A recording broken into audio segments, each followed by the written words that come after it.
arrière saa yoo ko dóoree mu ñëw sa kaw man looloy sama problème mais bis ay kuñ mënti wax si mbër kii moo dugg si gala bu ñëpp coow muy gala bi rëy bi mais Doudou Sané looy wax gaay waa di sant ñëpp di ziare ñëpp di ziare waa Diofior waa arrondissement Fimela waa Ziguinchor waa Fogny waa région de Fatick yëpp waa Thiès ñu leen di woo ci combat bi di woo waa Grand Yoff bàyyuma fenn waa Castor waa Ngoundiane di woo fépp fu fans Doudou Sané nekk rek diaspora bi waa Joal waa Bassoul waa Bassar waa Girnda ñu ngi woo ñëpp waa Mar waa Île de Mar. est-ce que ñoom xam nañ ne gala nga dugg bu da nga leen koy leeralal.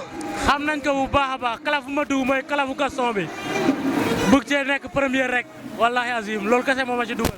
mais gars yi si biir ñoom ñëpp dañ ne Doudou Sané mooy favori.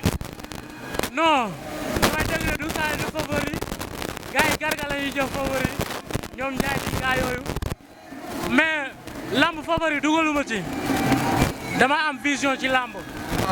lu ma bëgg a atteindre mooy roi des arènes kese moo ma bàyyi ci lamb. dama bëgg a dégg sa interview nga ne li Yékini bàyyi woon nga bëgg a jël. kese wallahi azim. est-ce que pare nga xam nga.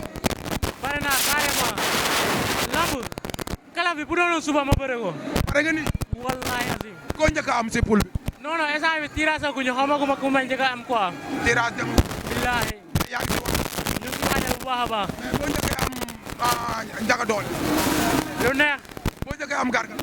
lu neex. yow ku njëkk a ñëw. baax na. boo sañoon kan mooy njëkk a ñëw. ren di jéegi rek. billahi amul xalaat.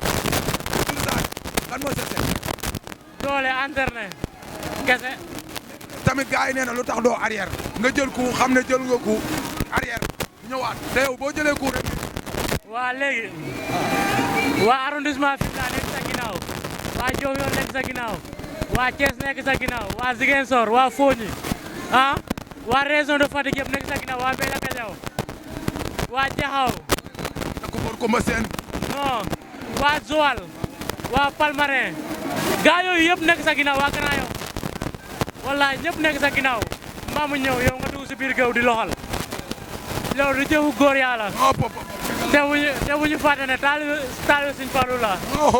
amuñu ragal. sëñ Abdou Karim la yaakaar. billahi bu ñu ragalee rek dañuy tooñ.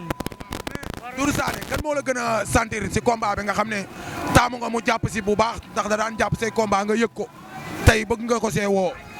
Karim Sène. ndeysaan Karim Sène déglul. nañ ko si combat bi carrément. Kéba Kanté loxoom soxla nañ ko si combat bi carrément. Kéba Kanté déglul. Cheikh Kanté. Biram Faye. combat bi soxla nañ ko mu jàpp ci bu baax a baax. Fatick ay cadre yu mag ñoo fa nekk. Omar Youm combat bi soxla nañ si bu baax a baax. ñoom maa wàllu Baba John la famille John. billahi soxla nañ ñu jàpp si combat yi bu baax a baax. 100% Diofior nañ ñu ñaanal. soo ma doon wax si bëree suba. waaw bëree la 5 bi Ama Baldé Modou Lô. Ama Baldé Modou Lô bëre bu neex. léegi lan mooy arrangement Modou Lô. Damier kese moo ko arrangé. Modou Lô. moo ko arrangé. loo déglul bu baax. Ama bu dofee tuuti ba Damier ak Modou Lô daan ko. dégg nga loolu. te bëgguñu loolu. mbër du bàyyi mëninam man gëwuma loolu. li nga mën moom kese moo la mën a génnee.